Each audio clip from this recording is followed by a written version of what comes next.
Bismillah ar-Rahman ar-Rahim. I'm so glad to be able to be in your presence again and talk to you after all these years, and on a topic about which we have actually talked in the past as well, more than once. And you remember there is a chapter in our common book on Islam, science, Muslims, and technology dealing specifically with the issue of evolution. We have a long conversation. Excuse me, just one moment. Okay. But your face is hidden. What? Oh. Sorry. Oh, good. I'm sorry. Okay, Alhamdulillah. Yeah, but I heard your voice, yes. Okay, very good. So I sent 4 questions. I don't know if you saw them, but really there is only one question out of those 4, which is the focus of our conversation today, inshallah. And that is, all the other questions are subsets of that one question. And that question is, now that there is a new generation of Muslims propagating the idea of acceptance of evolution in whatever form they take it to be acceptable, theistic evolution or whatever they call it, what are the higher level areas through which we can bring out the reality of this whole issue, both for Muslims as well as for non-Muslims? Remember when we talked about in 2006, we talked about the lack of enough Muslim scholarly responses to the situation, and we still are at the same place. Like I think we can count on one page everything that Muslims have written, because it was never really a Muslim issue. Now it has become a Muslim issue. That's right. That's So right. let's, at a higher level of response, considering that we know already what is there, like we are going to summarize everything that Muslims have written to reject this so far. So that's already there.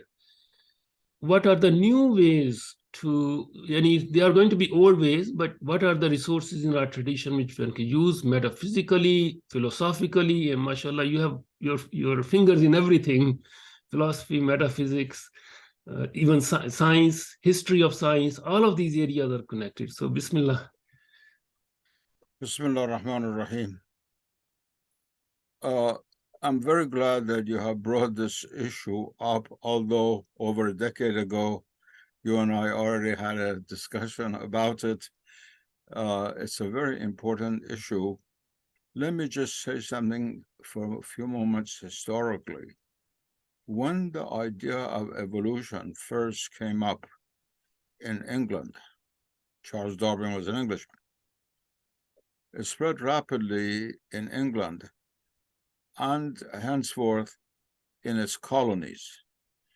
The continent, especially France, which also had large colonies, was not so avid because didn't take pride in Darwin or anything like that. Of course, later on, French intellectuals also became evolutionists, but it did not try to spread this teaching in its schools, where it had colonies in Algeria, West Africa, other places, in the same vociferous and forceful way that the English tried to do so in their educational system. So wherever they went, they tried to propagate that. And it was especially from the subcontinent of India, with 1 or 2 exceptions from Egypt, that there arose the first sort of Islamic espousal of evolution, or even discussion of evolution, which you know better than I will not get into. And as far as the rest of the Islamic world, for example, Iran was always a major intellectual center of the Islamic world, and most other Muslims, Syria, other places, that awareness came in the 20th century. Right. And not earlier. And many people were not and still are not aware of the challenges that it poses Right.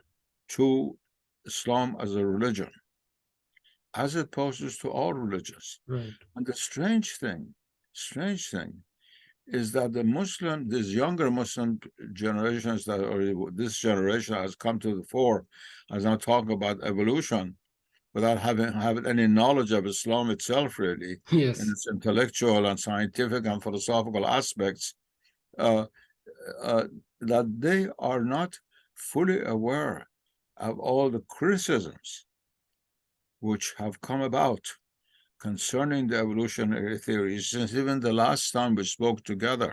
Right. Because there have been criticisms from biological point of view, pure scientific point of view. I mentioned Giuseppe Sermonti's famous Dopo Darwin, after Darwin, who was a famous Italian biologist, Right. and several others, especially in Italy and Germany and France, not so much in England. There is, it's kind of national figure. It's more difficult to attack Yes. Darwin in England. It's like attacking the flag or something like that. Right. Secondly,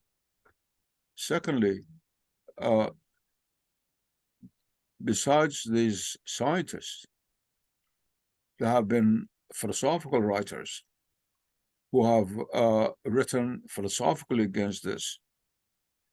There have been also a few Muslim writers who have tried to have deeper recourse to Islamic intellectual sources, but they have been rare.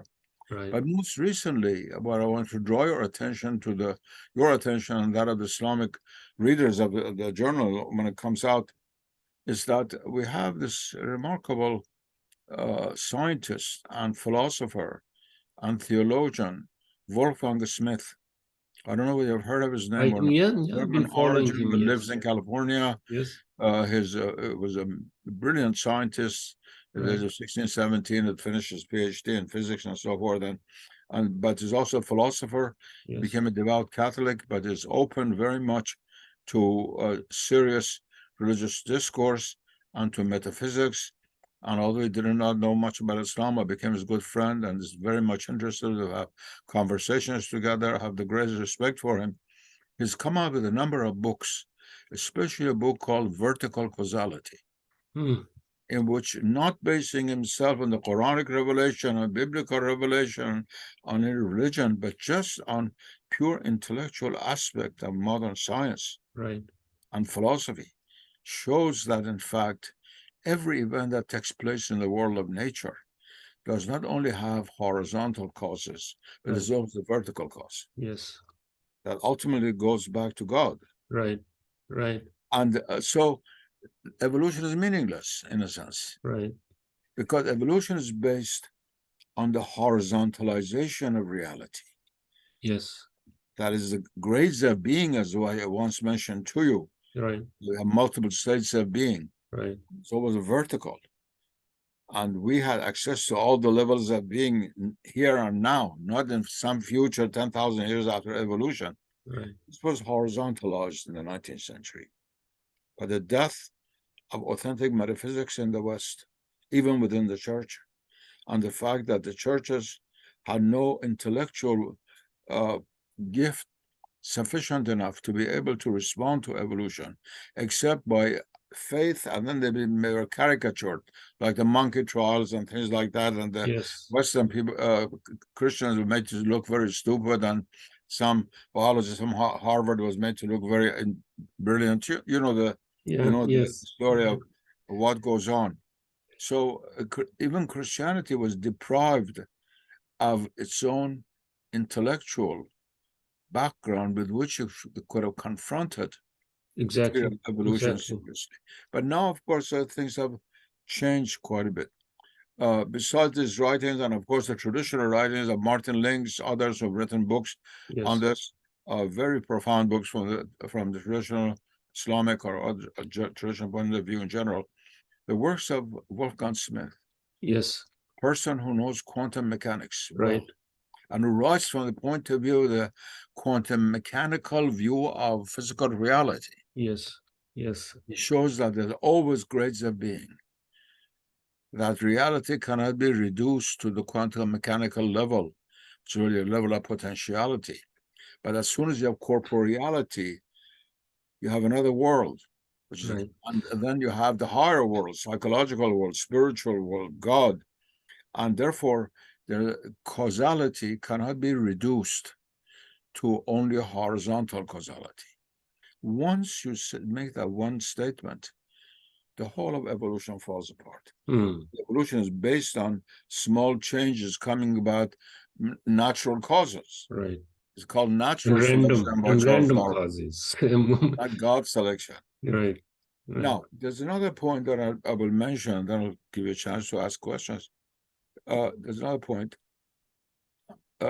It's very important to remember that because in traditional times, evolutionary theory was not around, it was not a challenge to religions. Sure.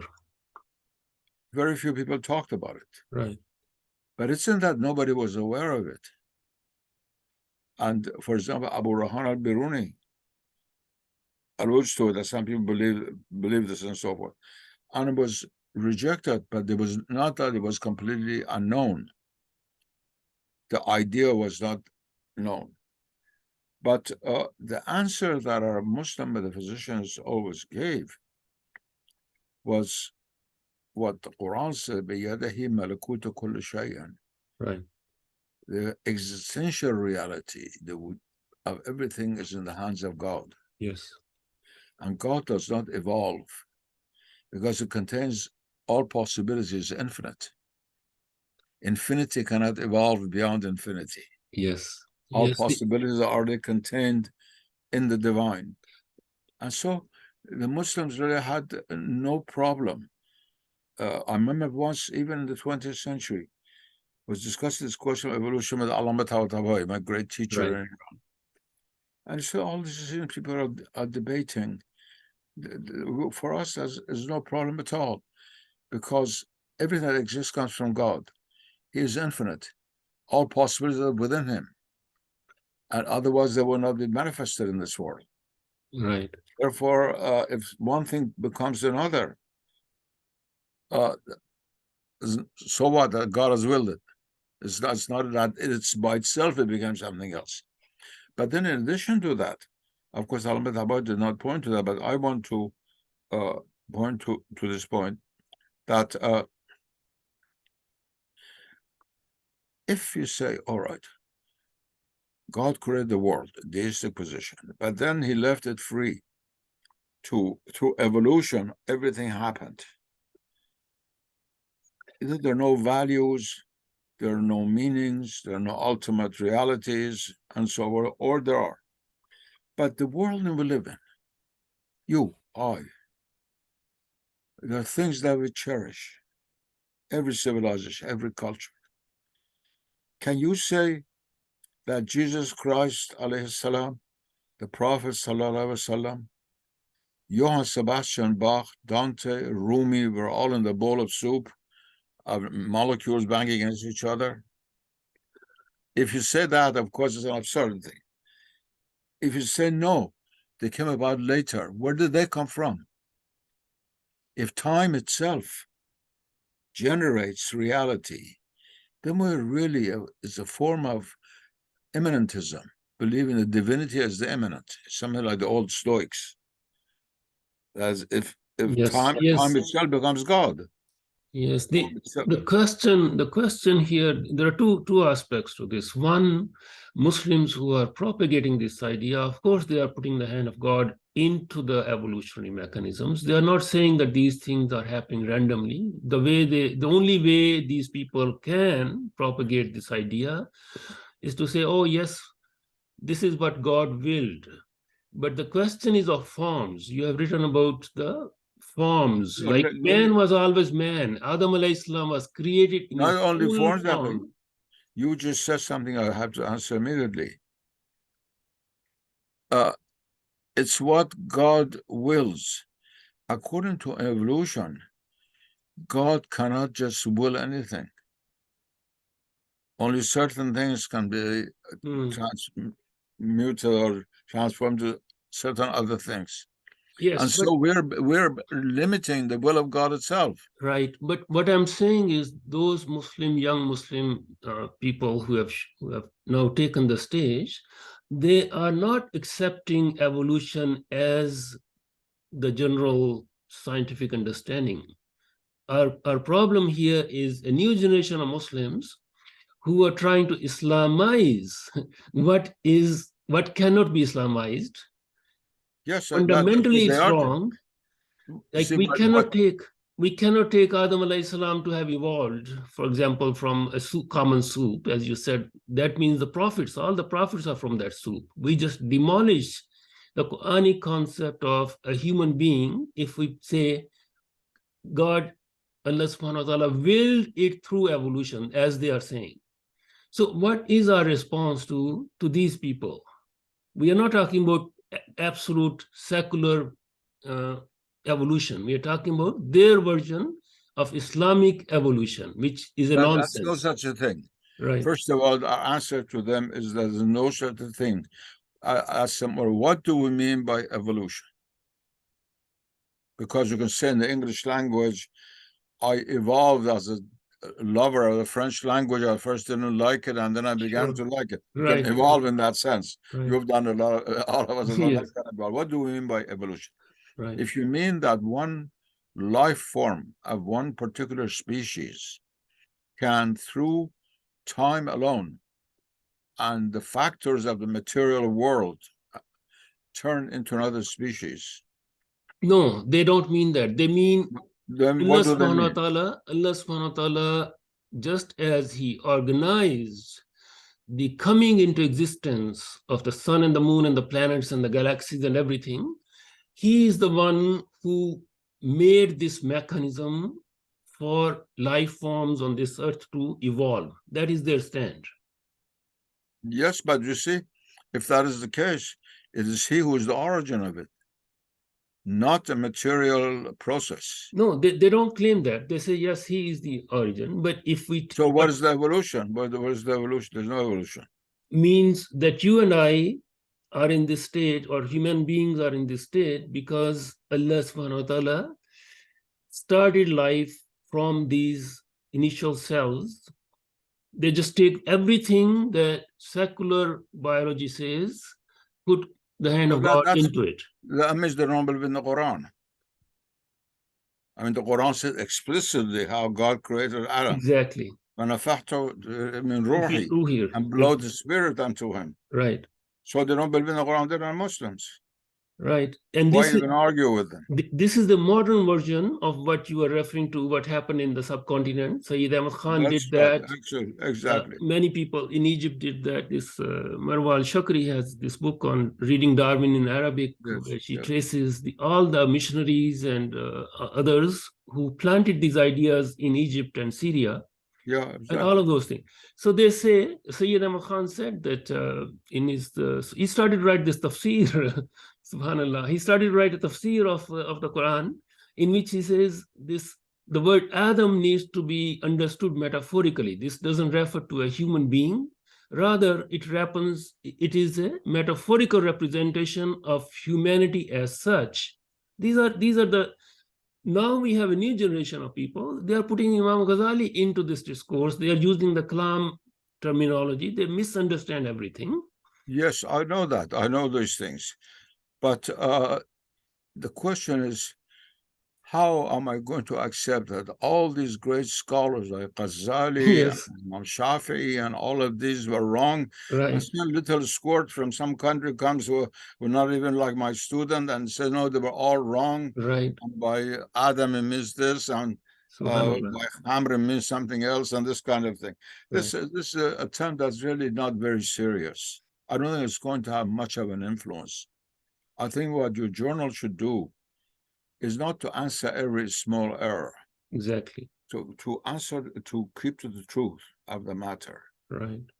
I mean, mention either in your commentary or an article yourself or somebody else, for example, is verses of the Quran, which explicitly states that God has created all things. Right. And God has knowledge over all things. So nothing could become anything else without the knowledge of God. So that the other thing into which it becomes is already containing God's knowledge. So it has a divine prototype. It has a divine prototype. Yes. Yes. We have to go along lines like this. Now, there'll be some who will not understand us. Right. But there'll be some who will understand us. Yes, inshallah. There are two strands to this. One group of these new generation people they say, okay, human beings are an exception to this whole chain of evolution. We cannot accept that, but there is no problem in accepting the evolution of animals, for example. And there is no problem theologically. We don't have any, and I personally don't, I see this as a continuum. You cannot take ad hoc decisions and say, Absolutely, that's well, take out absurd. the humans. I mean, that very statement, Yeah, you ask why? right. Why? They They can't answer it. At least the atheistic biologists said it's all a continuum of life, and life evolves from one form to another, or as we go from monkey to man. Right. But the whole of creation is one thing, and then just only man is not does not Inserted evolve. out from Doesn't outside. make any Yes. sense. Yes. What is the logic? There is no logical. And if you say, "Oh, I'm basing myself as a Muslim on the Quran," no, the Quran says all of creation. All of creation, every single, And even the also, animals. The word also anzalna. question of identity. That's Yes. something is what it is. When God creates, swears by the fig, he doesn't say the fig is evolving. I don't know which fig it is. Yes. It is a being, it has an essence. Right. It has that. It exists as something. And the whole of the Quranic language is based on that. Exactly. And in fact, this kind of argument is doubly stupid on our part to say, because of all the sacred scriptures, none has spoken more to nature as much as man as the Quran has. Exactly. I always accept perhaps the Tao Te Ching is the only one that's close to it, but I think the Quran even more so than the Tao Te Ching. But compared to the Bible, to the Upanishads, to the Old Testament, to Torah, and all of the different sacred scriptures, none has spoken about as much to God's creation other than man, as well as to man as the Quran. Right. So everything, you cannot say man is distinct and everything else is just evolving. Yes. Yes. Put aside man in the Quran. Look at all the verses that are referring to nature. Yes. And to the animal, and to the Allah subhanahu wa ta'ala sent animals, the bee. Yes, the bee. and even the planets, the sun and the moon. The sun and the moon. The Quran says Shamsu wal Qamar. Bilkul. Now, if you say, oh, there's no such thing as just a gradual change that comes about because the Quran was 7th century BC and you saw that, that would relativize the word of God. Yes. Yes. We cannot accept that. No. And the hudhud knows what, how can the hudhud just evolve and know the hudhud that served Sulaiman alayhi salam? Yes. How could an evolved bird know all these things? Or the ants?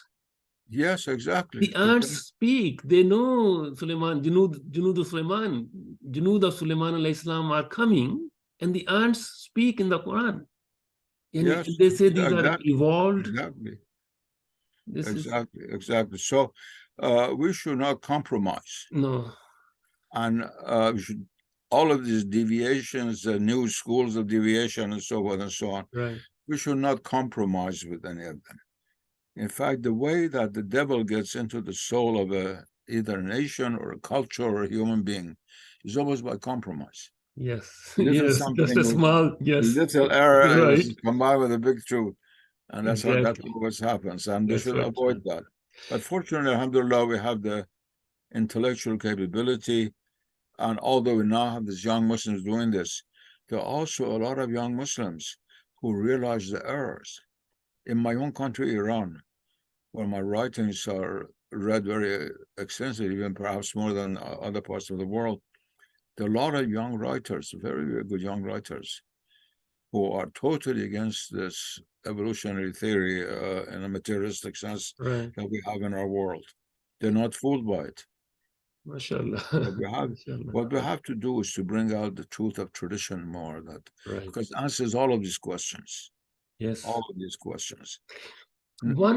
Also, one thing, let me add, our ulama are very much at fault at this, in the sense that an alim should be able to answer the question of someone. If he doesn't, he will go elsewhere. There are people who are in need of answers. Yes. There are others who don't care. As long as the bread and chocolate is fine and they have good lunch, they don't care. But there are those who are existentially involved with questions of this kind. Right. And our ulama should be able to answer them. If they do not, that weakens the religion. I think one of the issues, we have talked about this before, is this awe of science, of modern science. And our ulama, by and large, they don't really understand the philosophy of modern science or history of modern science. You have written so much about it. But I just want to tell you, and personally, while I was doing the study of Quran, I had to put several books aside. That took 10 years of my life.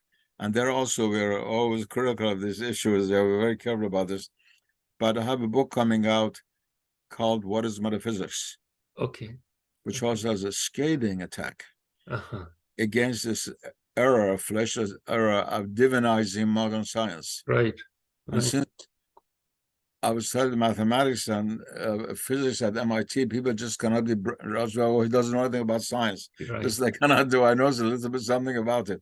Exactly. So the ulama come out soon. The ulama do not, by and large, I don't know of any great ulama who have grounding in science as well, like even understand this whole enterprise of science to be able to respond to these unfortunate things. Very, very unfortunate. There is, for example, Dr. Kadivar. Yes. Who, do you know him? No, I don't know him personally. He was a Shiite alim, was turbaned in Iran. Right. And he's very learned in both the traditional sciences and Islamic philosophy and metaphysics. And he wrote something against Ayatollah Khomeini. Ayatollah imprisoned him, and he left Iran. He's now teaching at Duke University. Okay. And he's very knowledgeable about the science. There are only a few people. Okay, I'll get in touch with very, him. Very few here and there. His name is Kadivar? Kadivar. Kadivar, inshallah. Hossein Kadivar. Okay, I will get in touch. Yes. Kadivar. One other area that is related to this is, of course, the scientific refutation of this whole process. And even there, we don't have Muslim biologists, chemists, physicists working. They take everything what is done outside, and there is this whole strand of intelligent design people. I'm going to talk to Michael Behe later today, not William Dembski. And these people have done a tremendous job of showing what they say intelligent design, even at the level of microorganism. Like, this is amazing work that they have done. But you know what has happened to them professionally? They have paid tremendous cost. William Dembski was like, they have lost their careers in university systems and stuff. But only Behe remains that fortunately they were not able to kick him out. Behe, Darwin's black box. Darwin's black box. Yes, mashallah, that book is right. And Lehigh University. Right. We also have an honorary doctorate, so I know the university well. Yes. The president protected him. Right.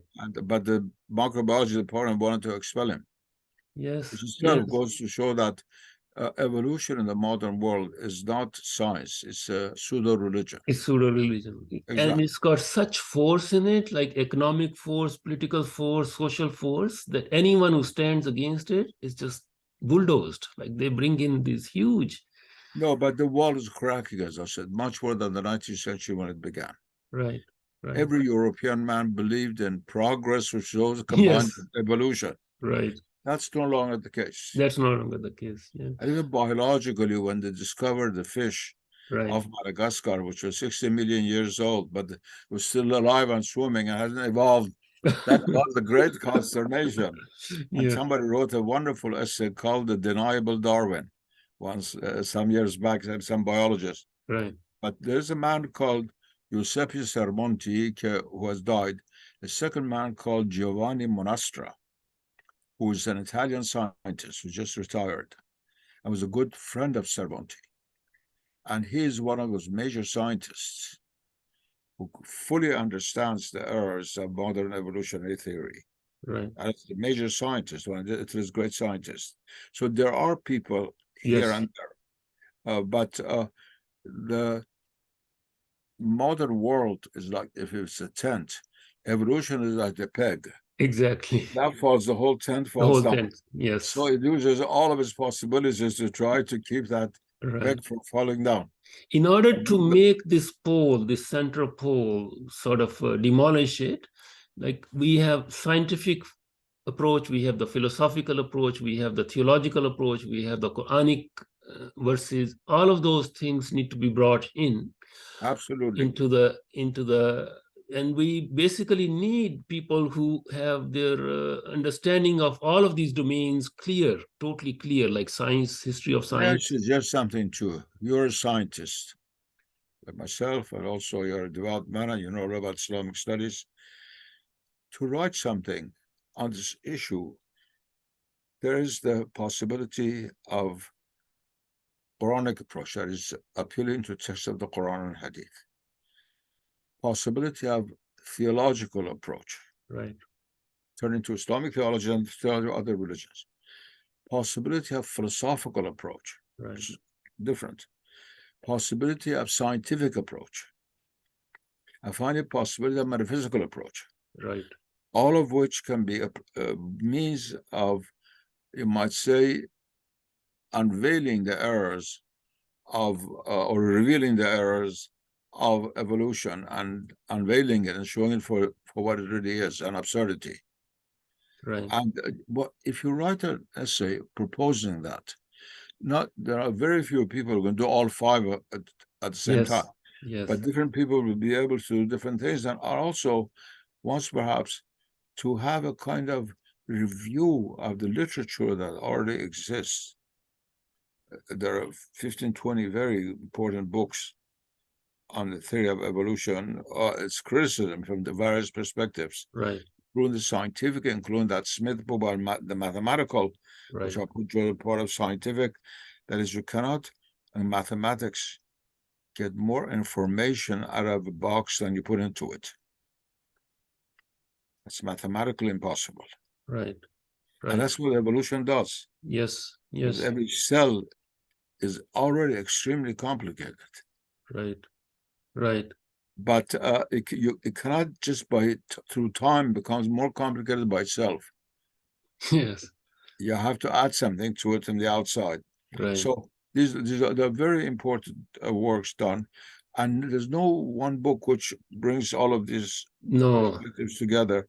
If you could write an essay for your own new journal, right, perhaps the opening essay, suggesting that, and then have the interview with me, which is this is confirmed, and inshallah, the people will come along to do it. Right, right. Inshallah. I don't know. You remember in 2007 and 8, I started to write a series of articles from historical perspective of how evolution, the theory, arrived in the Muslim world, as well as in the Western world itself. So there are 3 long, maybe 80-page articles on this. Then I thought, no, I'm just wasting my time because this is not really a Muslim issue. Not at all. Not at all. And now it has become a Muslim. And then, even if you repeat some of those, right. That journal available is a new journal. Yes. It also goes on the internet and exactly other places. Do it.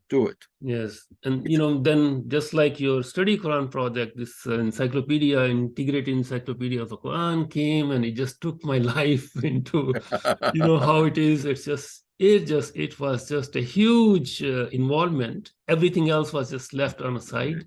And I'm just coming back to it. One last thing that I want to discuss is in reference to the intelligent design. I'm talking to William Dembski later. MashaAllah, his book, No Free Lunch, and mathematically and philosophically, that's a very solid refutation of evolution, along with Michael Behe's biochemistry work. Yes. I'm talking to him later. One of my main questions to him, or one of my main points of discussion with him, this whole effort of intelligent design movement has been to critique evolution from the scientific point of view, that this is refutable at the level of, for example, biochemistry that Michael Behe did, Yes. at the level of mathematics, irreducible complexity, William Dembski, for example. But at the same time, they are saying this intelligent design movement is a scientific program, is a scientific undertaking. Like we are showing this through science, but they are not attacking the foundational philosophical principles of modern science upon which this whole thing is built. Like they are not coming up with an No, alternative. that's not. There's one thing that they're doing, which although not complete, nevertheless, people like us can incorporate and accept, and that is they're pointing to the fact that there must have been some intelligence Yes, for the world to be what it is. Just that exactly. one sentence. Right. Now, that intelligence sense of God's cosmic intelligence, things like that, they don't get into. Yes. They go into, but they don't have to get into. This is a very important point that they have shown. And Wolfgang Smith points to this also very, very beautifully. Right. Because at the same time, he's a world famous scientist. At the same time, he's a Christian theologian and very much into other religions and very much into metaphysics. A remarkable combination. I have no one like him in the West like that. I'm very familiar with his work. MashaAllah. Yes. The point that I want to raise with Dembski and others, there is no, I don't see any problem in standing up as a scientist and saying, I believe in Allah subhanahu wa ta'ala. I believe in God. Of course. There is no problem. Like, why would we have to shy away from our faith to be a scientist? Well, you see, if you say that and don't bother to say what the consequences of it are, they don't care. Right. Like there's statistics that take that 32% of physicists believe in God, 68% do not, and so on. But it has no consequence. As long as there's no consequence for what they do, the Western academia doesn't care. Right. But if it has consequence, and the theory of evolution has consequence, changes people's worldview like that, then there's a reaction. Yes. If you say I believe in Allah Ta'ala, nobody will care. No. If you say Allah Ta'ala created all things, I don't believe in evolution, you get kicked out of the department. Exactly. So the real battleground is to say, I am saying that I believe in God from two perspectives. Number one, it's a commitment of faith. I just have this in my heart. I have this light, this nur of Iman in my heart that tells me there is, as Ibrahim alayhi salam said, he is the one who gives me shifa. He's the one when إِذَا مِرِضْتُ فَهُوَ يَشْفِينِ. He gives me the shifa. So I know that. But I also want to say simultaneously, as a scientist, I have put 40 years of my life in the lab. I see the presence of God in nature. And I see this nature as that. What is wrong with that?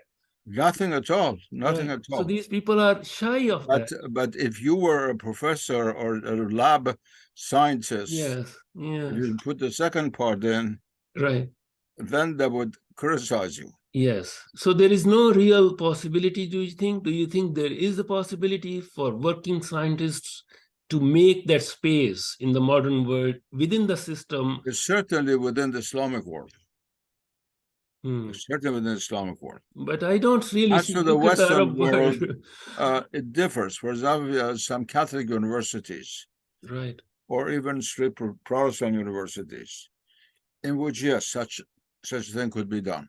But let's say in a place like Harvard or Yale, it would be very difficult.